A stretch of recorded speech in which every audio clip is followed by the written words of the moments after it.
The cold earth of the Birka harbor wall just south of Stockholm doesn't surrender its secrets easily. For 1,000 years, the wet peat and dense clay have held their silence. But in 1970, a small, unremarkable depression was excavated, a grave. At first glance, it was typical of the Viking Age. A single burial, a woman laid to rest in the 9th century. Yet the woman's remains, subjected to modern forensic analysis in 2022 by Uppsala University, told a story the Sagas never dared to chronicle.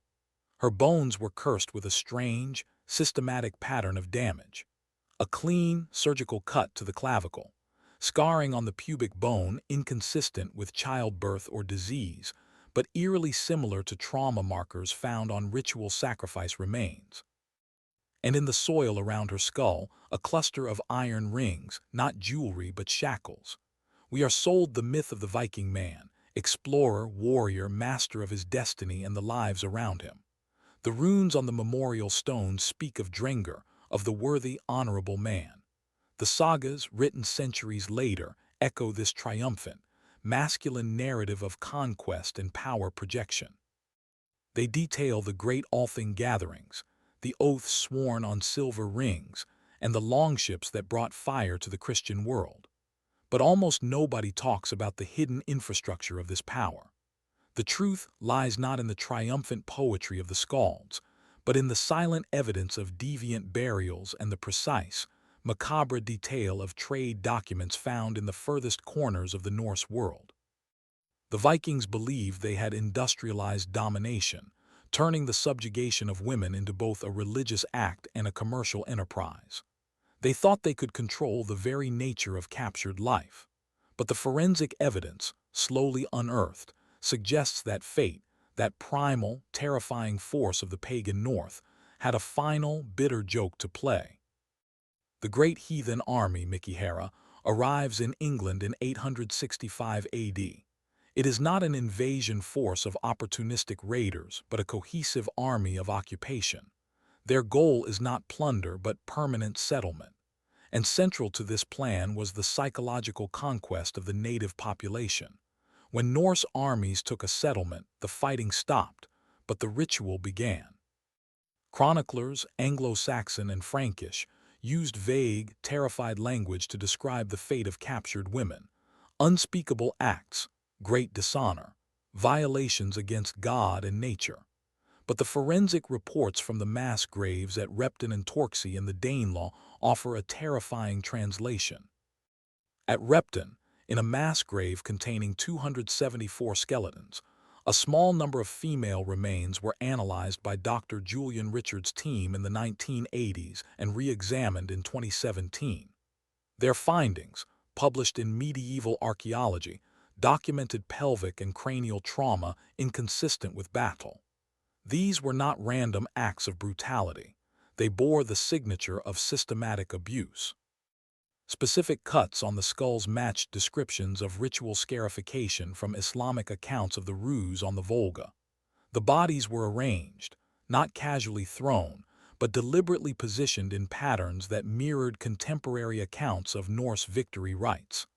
The Vikings didn't just capture women, they manufactured a specific type of commodity, the broken captive, through ritual trauma. They believed this process, the public, systematic humiliation, was a way to break the bloodline and the will of a conquered people. The humiliation was political theater, a message sent not just to the immediate victim, but to every village and court within a 100-mile radius. Yet, the physical cost of this industrialized cruelty was often too high. The very process designed to create the perfect, compliant slave often left behind a legacy of disease and spiritual resistance that their conquerors failed to understand. The economic heart of this brutality beat in the great trade emporia, Dublin, Hedeby, and Birka. These were not just markets for silver and amber, they were the central hubs of an international human trafficking network. The Vikings, masters of logistics, applied the same chilling efficiency to the trade in human lives as they did to shipbuilding. The records are coldly precise. Found in the archaeological layers of Dublin's slave market from the 9th century are fragments of bone and even lead tags that list women by condition: whole, marked, or broken. The categories weren't about physical health. They were a macabre inventory of psychological destruction. A broken woman commanded a higher price because her will had been systematically shattered through ritual trauma, making her a compliant, reliable chattel. She was, in the language of the market, a premium product. This economic reality drove the development of the victory rites. They were a means of mass-producing a desired psychological state. Ibn Fadlan's Risala, the 10th century account of the ruse on the Volga, describes with horrifying clarity the systematic ritual preparation of female captives. Before any journey or sale, women were subjected to escalating acts of degradation, testing their compliance. Only those who had reached a state of total submission were considered valuable. The financial incentive was direct. Trauma was currency. The saga heroes, the Drengr of the North, were often also the chief engineers of this human degradation. Their martial success was not solely measured in silver hoards, but in the inventory of broken captives they could deliver to the markets. But the markets themselves held a deeper threat to the Vikings' sense of absolute control. The diseases, the logistical nightmares, and the unpredictable nature of the traumatized captives meant that every piece of human chattel was a volatile investment. To understand the Vikings' fatal delusion of control, we must look at the religious framework they imposed upon their violence. The victory rites were not acts of simple, drunken lust. They were acts of pagan sacrifice. The ritual calendar mattered. Contemporary Islamic observers and later, horrified Christian chroniclers noted that the worst atrocities often coincided with Norse religious festivals, particularly those honoring Odin, the Allfather, and Thor, the Protector. Captive women became living offerings in ceremonies that deliberately blended sexual violence with religious observance. Evidence from Bork in Norway and the grave field at Lindholm Hoge shows graves aligned to astronomical events, suggesting a deep connection between celestial cycles and ritual behavior. The victims, especially noble or consecrated women, wives of jarls, daughters of kings, abbesses of monasteries, were forced to participate in their own defilement, often reenacting roles from Norse cosmology. They played defeated goddesses in a grim, terrestrial drama designed to celebrate masculine divine triumph. The sagas preserve fragments of this dark language. Blood Eagle's sister was not a euphemism, but a technical term for a specific form of violation performed on high-status women, tying their humiliation directly to the macabre execution ritual known as the Blood Eagle. The assault became worship. The humiliation became sacrifice. But this forced religious theater created a spiritual vacuum.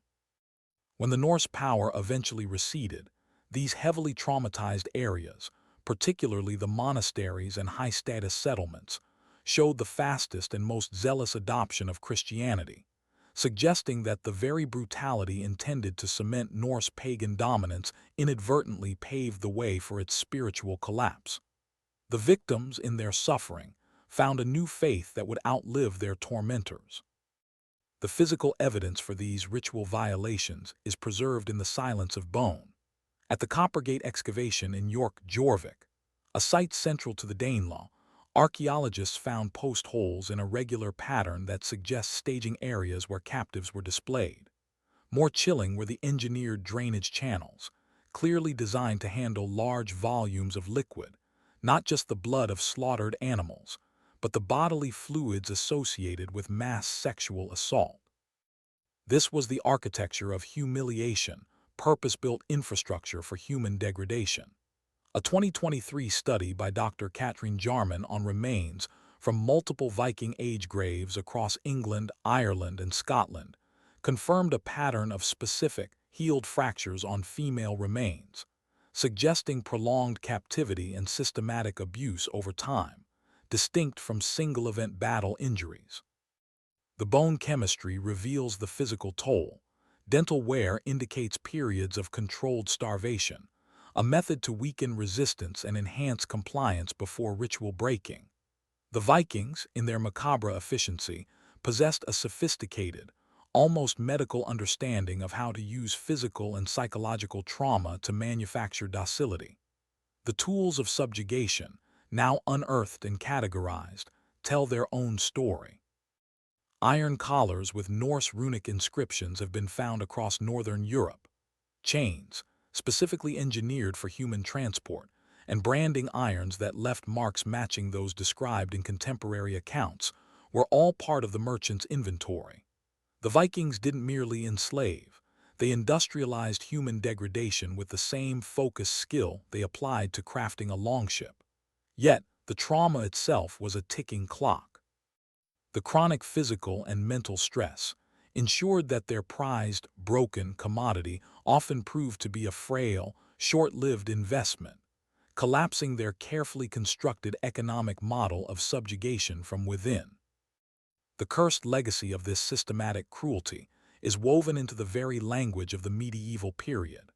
The Old English vocabulary for sexual violence and violation multiplied during the Viking Age, borrowing terminology directly from Old Norse.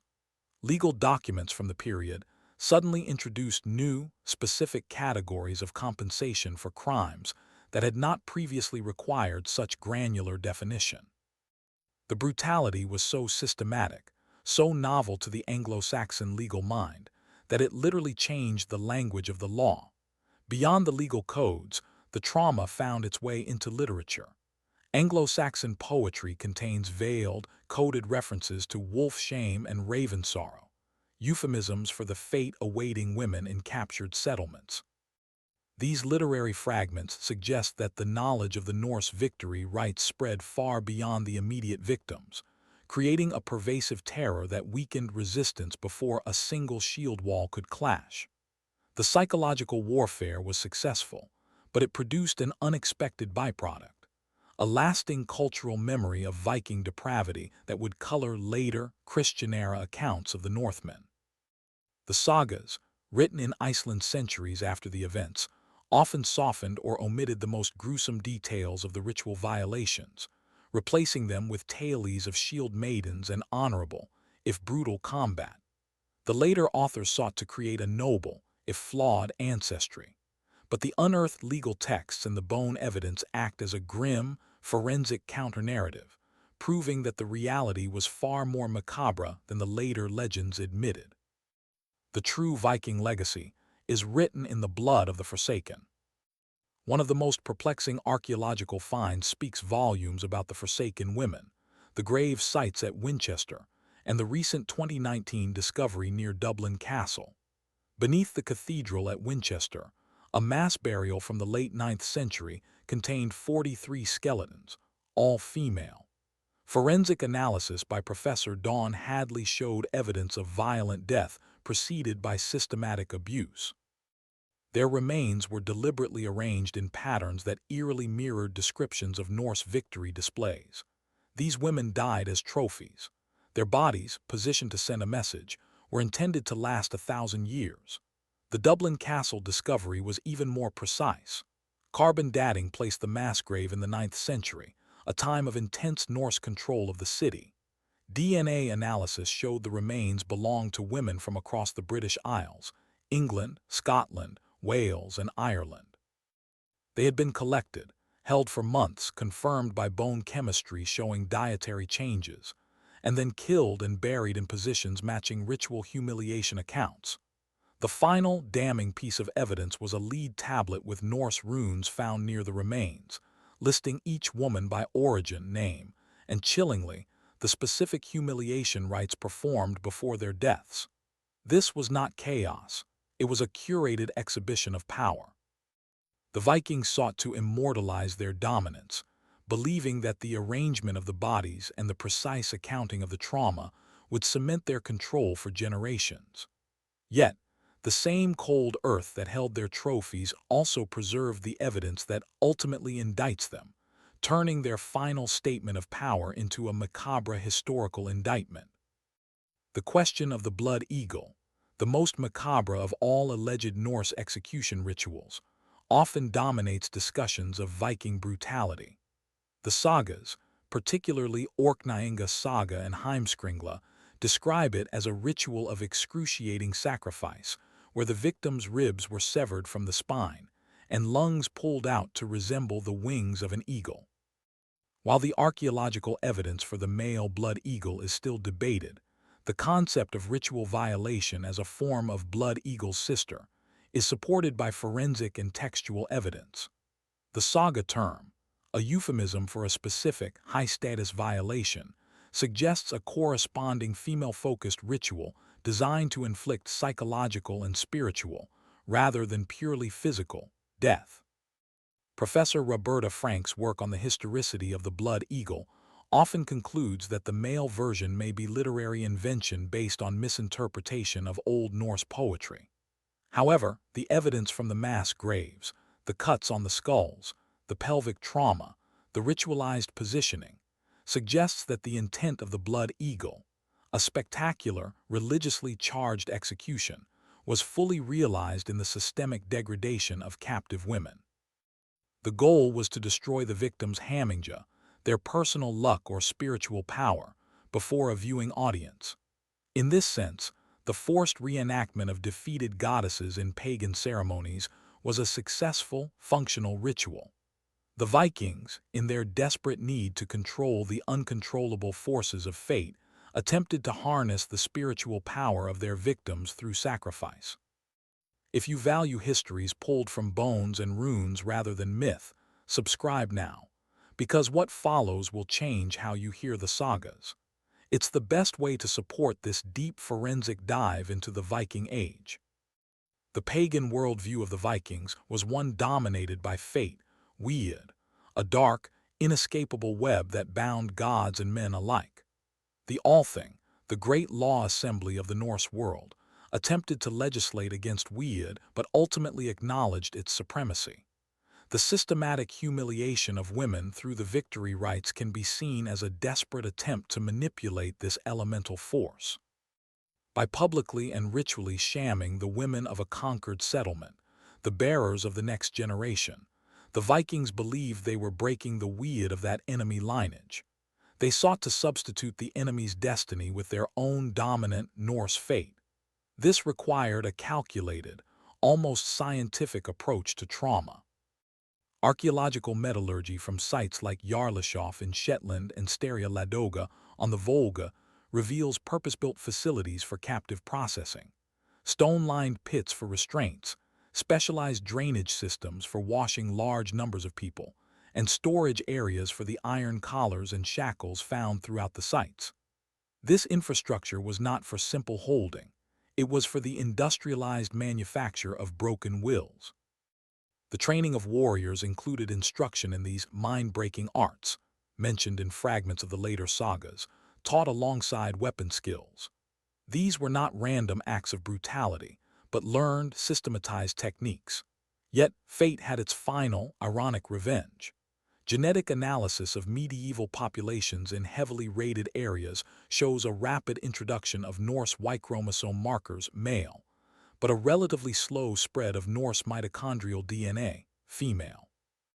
This suggests that while Norse men dominated and reproduced, the captive women, often succumbing to the trauma, disease, or later sacrifice, often did not form the stable, fertile base for a lasting Norse settlement.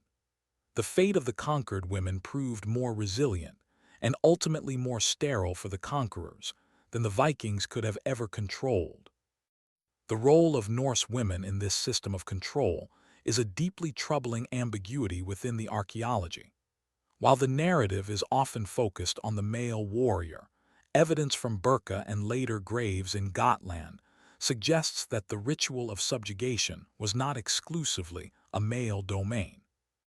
Female graves containing specialized tools and objects associated with captive processing, such as marking instruments and keys to restraints, indicate that some Viking women participated directly in the humiliation ceremonies. The brutality, when it served the conquest agenda, crossed gender lines. The warrior culture of the Norse was fiercely competitive, and participation in the victory rites was a mark of elite status. Graves of high-status warriors, particularly those associated with berserker culture, have been found containing specific ritual objects, human bone ornaments, sculpted knives, and branded slave collars. These were not battle trophies but mementos of ceremonial achievements that defined the elite warrior's identity. The most prestigious warriors were those who had mastered the art of psychological destruction. The evidence suggests that a social and religious hierarchy was built upon the degree of one's participation in the macabre rituals. Yet, the high-status Burqa warrior woman, once celebrated as a shield maiden, now stands as a more complex cursed figure.